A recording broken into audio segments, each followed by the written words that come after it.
Ote manyako Ramogi juang chwalonwa ukinyi makawuono kokalo yore waduto te mag tudruok. Bende yiena mar mondo mi asom ote kalore ne wang'eyo ne kalore kod tho mano mar Raila Odinga nitiere jotelo mopogore opogore ma bende no chwalo ote maggi mago mag kuyo kaachiel kod lit ka bende ote moko bende podi donjo nyaka sani ka mano ote moyaka ker Alur mano mar Alur Kingdom wacho kanyo ni condolence message to the family of the late Raila Odinga. Wacho kae I have learned with profound shock of the untimely death of Raila Odinga, the former Prime Minister of the Republic of Kenya and an outstanding elder in our Luo community worldwide, which occurred on the 15th October 2025 in India. Wachukaini on behalf of the Alur people of Uganda, the Democratic Republic of Congo and the diaspora, I, Ubinu Philip Olakar Rauni III, Mano the Lebtong, kata spearhead of the Central Luo, join you, Mama Aida Odinga and family,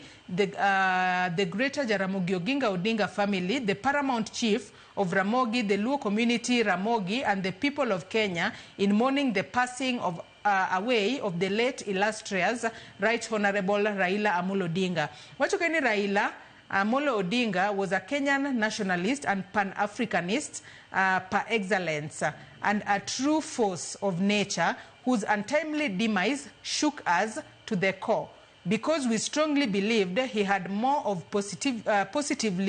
he had more to positively contribute to not only Kenya, Africa, and humanity, but also to the progress and prosperous future of the greater Luo nation. Actually, that Raila Odinga was the most illustrious son who was willing to give his all for the greater Luo unity and movement is not in question. In that sense, the passing away is indeed a great blow to the Luo nation worldwide. To Kenyans, Africans, and humanity, what you saw in Raila Odinga is emblematic and symbolic of true Luoness. His ability to disagree agreeably and compromise despite adversity is a true mark of a typical Luo, hinged on the long-held Luo principle of aja, mano truth-telling and justice. The demise of Raila Odinga is not in vain. Rather, his departure is a rallying call for greater, deeper and stronger cross-boundary unity among all Luos towards a brighter common future and shared prosperity. His departure is an inspiration and aspiration for true global Luohood.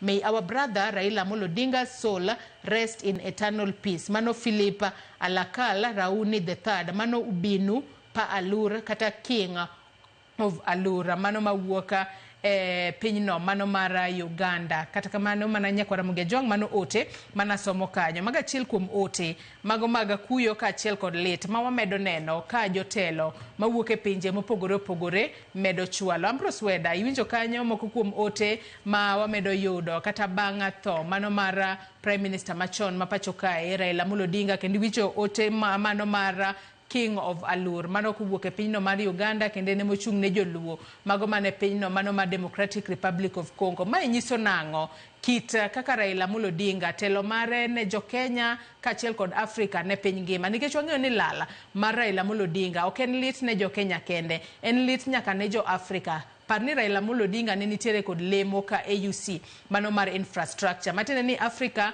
bende olalo gimoro, piny ngima bende olalo gimoro. Wakili. Erokamano, waduoko ne ker mar achol kumoro message ma condolence. Gima ung'eyo kata ka ok ung'eyo ni Mheshimiwa Raila no ofuono oganda Luo. Oganda Luo here is LWO. LWO is the wider group of the Luo community. Manakaka de watch ni Bantu. Mautingo Achol, totingo Alur, totingo Langi, totingo nyaka jo Luo ma Kenya kama Uganda ma Tanzania. Jogi ne o interact go temo yuayo machiegni. Kendo no dhiga kuonde go ne omako gi mutegno. Yan en leader modonjo pi to donjo malo be. Omiyo ka winjo ka Afrika ywage neno ka Mheshimiwa Ruto bende okete mondo kaw kom maduong' e Afrika ma bende noyudo support motegno en jaachiel ariyo adek ema noloko pachgi dakika mogik.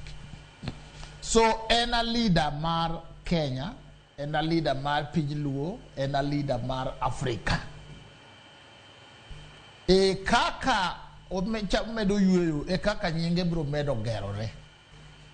Koni jasike duto mayande bende giwinjire go koro biro yudo kako na kato ne baba berie, kato ne baba berie, kato ne baba berie, kato ne baba berie.